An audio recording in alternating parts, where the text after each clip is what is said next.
राज्याचे मुख्यमंत्री देवेंद्र फडणवीस हे दिनांक 25 व 26 एप्रिल 2026 रोजी धुळे जिल्ह्यातील शिरपूर तालुक्याच्या दौऱ्यावर येणार असून त्यांच्या या दौऱ्याच्या पार्श्वभूमीवर शिरपूर शहर व तालुका परिसर नो फ्लाइंग झोन घोषित करण्यात आला आहे। मुख्यमंत्र्यांच्या विविध शासकीय तसेच सार्वजनिक कार्यक्रमांचे आयोजन शिरपूर शहरात होणार असल्याने सुरक्षा यंत्रणांकडून विशेष खबरदारी घेण्यात येत आहे।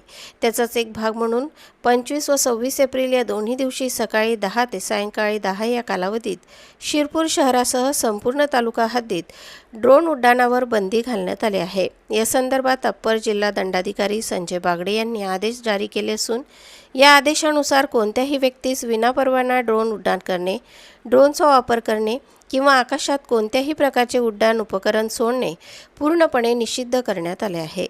प्रशासनाच्या माहितीनुसार मुख्यमंत्र्यांच्या उपस्थितीत होणाऱ्या कार्यक्रमांना मोठ्या प्रमाणावर नागरिक उपस्थित राहण्याची शक्यता आहे।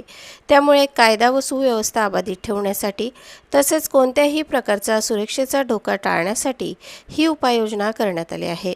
याशिवाय पोलीस प्रशासन, महसूल विभाग आणि इतर संबंधित यंत्रणा या कालावधीत सतर्क राहणार असून शहरात आणि तालुक्यात ठिकठिकाणी बंदोबस्त तैनात करण्यात येणार आहे।